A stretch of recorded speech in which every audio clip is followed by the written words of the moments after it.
I give 10,000 rupees premium and I pay for 3 years, 30,000 paid. I have a sum assured of 75,000. It's a small case which I'm looking at, and unfortunately I die immediately after the third payment. Okay, the claims department says, oh, he had diabetes, he did not tell me this, and claim is rejected. My poor wife, she always thought that yes, he had diabetes, he was aware of it, he was under medication, he was under control, and he actually died because of cancer, which was diagnosed just about 6 months back. But claims department says, no, we can't pay you because there is a non-disclosure. How do you look at it? Very simple. Non-courteous way of looking at a claim and thinking that the customer is there to cheat the company. Is that really so? Probably not. Because if I had an intention to cheat, then I should have been diagnosed with cancer and immediately I go for an insurance policy, and let's say the next 3 months or 6 months I should die. There's an intent to cheat. But will diabetes kill me? Did I plan a death after 3 years with diabetes in place? Probably not. And if at all that is the case, why should I pay 30,000 rupees to get 75,000 after 3 years? My 30,000 would have anyway made 50,000 rupees. For 25,000 would I cheat? No. So this is what we really need to look at.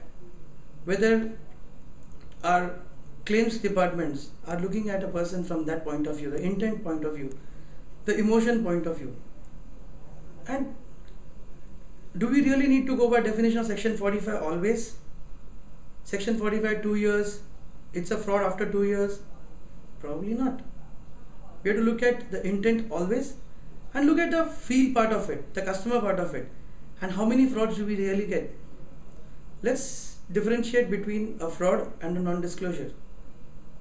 Non-disclosure, I'm not encouraging it. It needs to be changed, the attitude needs to be changed, the customer needs to be told. A customer should be told that it's not a credit card form. You have to fill it up on your own. You have to give complete details, and if you give the right details, not always are going to be declined, not always are going to be rated up, because you are going to get a good underwriting decision which will help you throughout the tenure of your policy. This needs a proper training, and this is what we should initiate. Now we are in the 10th year of privatization. It's time that we mature into a better system where we try to explain people what is right, what is wrong, and try to tell them that always do the right thing and you will get the best out of it. Rather than underwriting a case at the claim stage, underwrite a case at the underwriting stage. Rather than trying to train the nominee, please train the customer. And that's what should be the right philosophy of a claims department.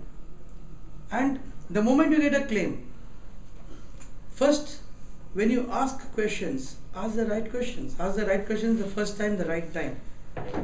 Do I really need this document? Can I decide the case with this document? Why am I calling this document? Just because I like it, I want it? No, it's a feel-good factor. If I have this document, maybe it will be helpful to me. Maybe for academic purposes, for statistical purposes, to get some good ratios, this document will help me. Is that a right way? We should actually look at it from a point of view of need to have and good to have. And claims is not something about good to have area. Claims is an emotional area. So it's always good to be need to have approach rather than good to have approach at this point of time. And that's where our claims department should really start looking at it and seeing it from a more positive point of view. And as I started saying, how many frauds do you really see? Hardly any. If the industry is working at 5 to 10% or 15% of reputation ratios, how many of them are non-disclosures and how many of them are frauds? Frauds would be less than 1%.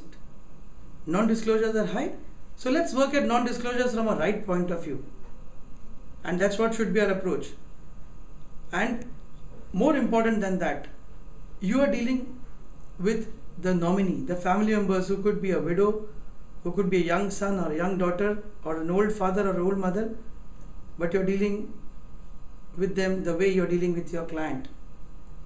It's not a car which has been bought on installments and then installments not paid, so you're trying to pick up the car or beat up the guy saying or threaten him saying that this is right, this is wrong, you took my money. You're dealing with a widow, an old father, old mother. Would you like it if somebody did to your father or your mother or your child? Look at it from that point of view, and that's very important. So this would mean the approach towards a customer should be with a feel of your own family member. It's very easy to say there's a fraud involved in it, but whom are you saying? The person who did a fraud is no longer there. The person who did non-disclose is no longer there. So can't we have a better way of saying no? I'm not always saying that all claims should be paid off. That's not the right way, because you're doing injustice to the other policyholders, the public money at large. But we can surely do it the right way, the better way, and the softer way. When you send cases for investigations, the investigators can be very well trained. They can be told how to help. And the most important thing is, tell the investigator is investigating the case to find out the facts of the case and not to repudiate the case. The objective of investigation is not to repudiate. Objective of the investigation is to just find the actual facts of the case, and it is the insurer who has to decide whether we should pay the case or reject the case based on the facts. So it's very important that the investigator does not become a judge, that a judge of a Supreme Court after whom there is no recall facility, and he says that okay, this is right, this is wrong, and he gives his jurisdiction, he gives his decisions to the family members and tells them ye kiya galat hai, wo kiya galat hai. I don't think that should be the approach of the investigator. He should just go do the right things the right way, take the documents, and rather help the customers, help the family members, saying let's do it this way. If you give these documents, it's easier for me to pay. And don't cheat them. It's very important, because most of the times it's the complaints which we get from the family members are not that there is an investigation going on. The complaints are the investigator spoke very rudely, he spoke to us as if we are the cheats. Let's change this scenario. When we see that it's generally not the problem of a fraud or non-disclosure is not always there, the customer's intention to cheat is not always there. It's more of a proactive approach from an insurance company which is more important.